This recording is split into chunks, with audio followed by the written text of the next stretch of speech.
And this is everything that happens.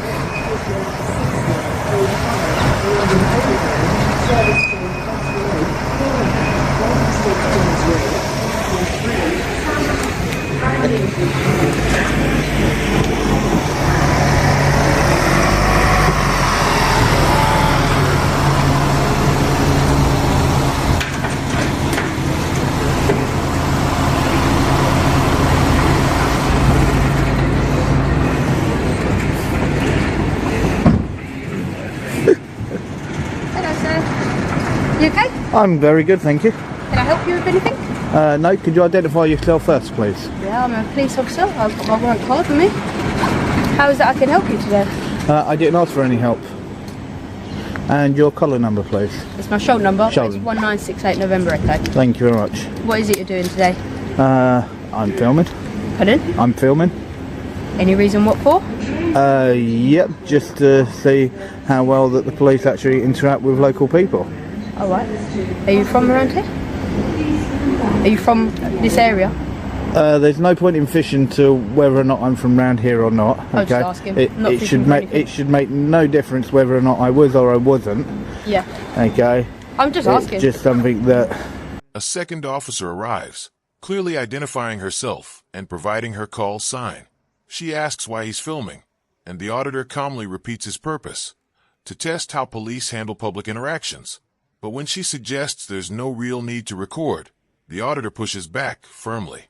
He cites Section 43, warning her not to misuse it, and makes it clear he is acting entirely within his legal rights. The exchange quickly turns tense. You can sense the moment the officer realizes she's dealing with someone who understands the law better than most. The authority she assumed she had begins to slip away. And suddenly, the power dynamic shifts. The auditor now has the upper hand. Obviously, you're filming a police station. There's no need for you to be filming a police station. Okay. I'm gonna search you. Hang on. Well, first of all, let's just actually clarify this. Yeah. Okay. If you're going to use Section 43, okay, don't just quote me a number. Quote me the specific part of Section 43 before you even attempt to do anything. Okay, because under Section 43, I have the legal right to actually film a police station. I'm breaking no laws.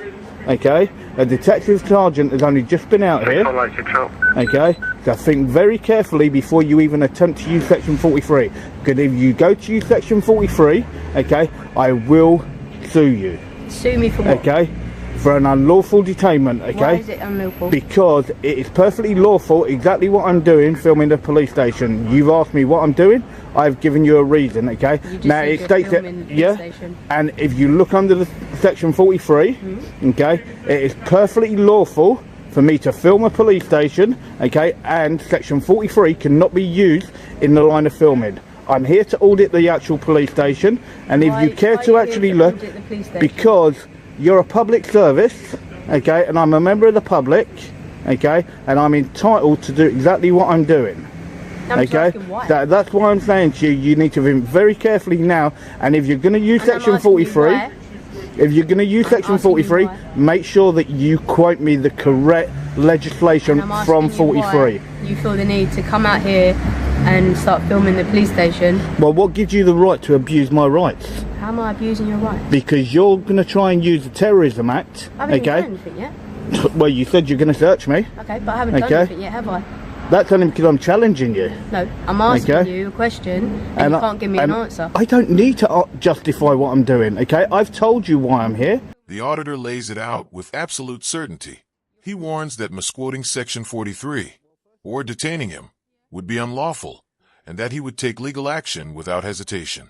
He explains that filming a police station is entirely legal, then tells the officer to think very carefully before making her next move.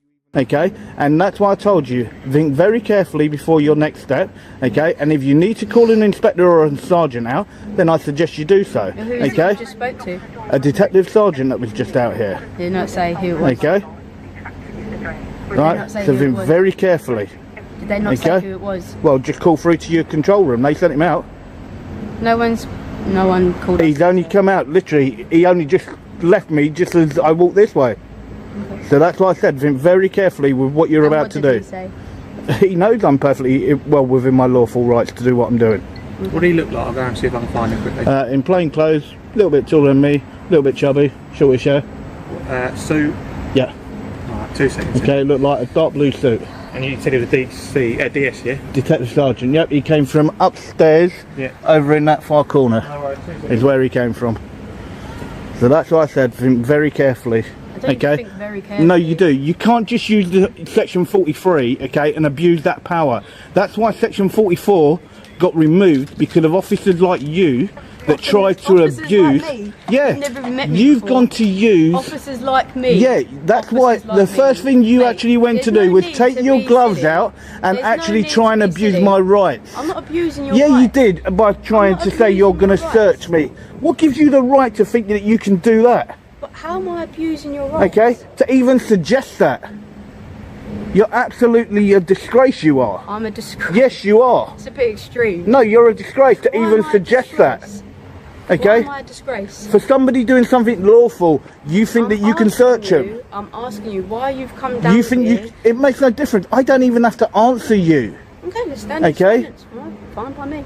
But to even suggest that you're going to search me, okay? Honestly, you're an absolute embarrassment. Absolute embarrassment. Yeah. The standoff escalates.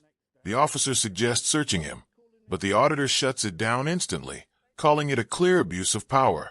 He points out that this exact misuse is why Section 44 was abolished in the first place. His voice sharpens as he calls her suggestion disgraceful, embarrassing, almost laughable. The intensity is undeniable. This is no longer just a legal argument. It's a direct challenge to her authority and credibility. The confrontation turns personal. Her control is slipping, and the camera captures every second of the moment, every pause, every reaction, every crack in her confidence. That's why I told you, you need to think very carefully on your next move. Okay? Think very carefully. Okay? And when you put your camera on, you are meant to inform a member of the public. It isn't. Yes, you are. It's in your code of ethics. Okay? So, and you need to look under section 3.5.5. Okay? And if you can't do that, then you shouldn't be doing the job. Okay? And that's why I said, make sure that you quote the correct part of section 43 if you're going to actually try and use that. Just make sure you try and use that. Okay? And as I said, then I will take out a case against you. No worries, no problem. Alright? You're an absolute embarrassment, and you wonder why people actually decide to do something like this. It's because of what you try and do to members of the public for doing something completely lawful. Okay? There's nothing wrong with what I'm doing. Okay? The DS that came down here, okay, really lovely guy, had a nice chat with him. Okay. Right, understood everything that was being done, okay, and to come out with that straight away, you're a joke. You're an absolute joke.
They're all good. I just spoke to someone who spoke to you. I don't think he's DS from the sounds of it, but I'm not 100% sure.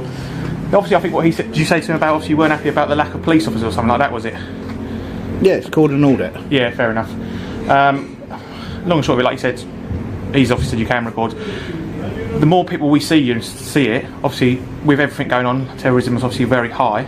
You can be searched under it. Obviously, it's our powers to use. I know you're going to say the legislation's not great. It's not, or we shouldn't be using it, whatever. Well, no, it'd be an unlawful detainment, is what it will be. What we would say though is, obviously, with what's happening in the world and obviously Terrorism Act and stuff like that, we would probably, if we wanted, we can search under it. We'd think there's enough. I think what the guy upstairs said to you is, obviously, you can film. Obviously, the longer you stay here, the more people are probably going to stop you and think this looks a bit suspicious. Is that kind of what he said to you? Okay, just remember, suspicion number one isn't a crime. No, okay? I didn't say it was. I just said, is that what he said to you? That if you hang around here, it's going to... No, he didn't tell me that if I hang around here. So what obviously what I'm saying is obviously if loads of police officers keep seeing someone film a police building, they would probably search you under the Terrorism Act because they would see it as suspicious that you've been spoken to now by 2 officers and they've said to you, like, obviously you can film, but if you carried on just staying here like all day, they're going to go, why is he still here? Another officer steps in, trying to de-escalate the situation. He acknowledges that filming is legal, but warns that other officers might still find it suspicious and attempt a search under the Terrorism Act. The auditor cuts him off immediately. Suspicion, he says, is not a crime. He then cites official Metropolitan Police guidance, which clearly states that the public has the right to film police stations, officers, and vehicles in public spaces. His preparation is undeniable. He knows the memos, the legislation, and the fine print better than the officers standing in front of him.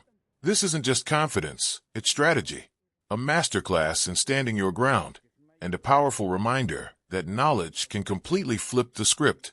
And even if I did, there is still nothing wrong with that. But you'd probably get searched, and then if you wanted to put a complaint in or whatever, then that would be down to you. But officers would probably, the next person who stops you will probably search you. Okay.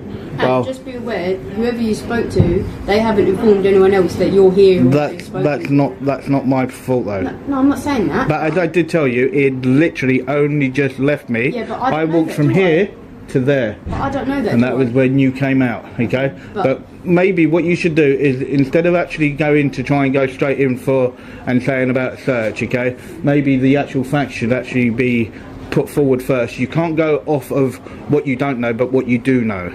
Yeah. Okay, and that is the difference. Standing up here, yes. filming a police building. Yes, and what's wrong with that? There is no law and no crime that I've committed. But to us, it's suspicious. You standing yeah, but just remember, suspicion is not a crime. And if you actually go by what the actual memo was that got sent out to all police stations, okay, to do with auditors, and I told you that that's what I was doing, okay, that we are to be left alone, okay, and to be able to actually film, okay, and it is on the actual actual website itself to say that any member of the public has the right to film a police station, police staff, police vehicles, and so on, okay, and not have section 43 used, and that is on your own website.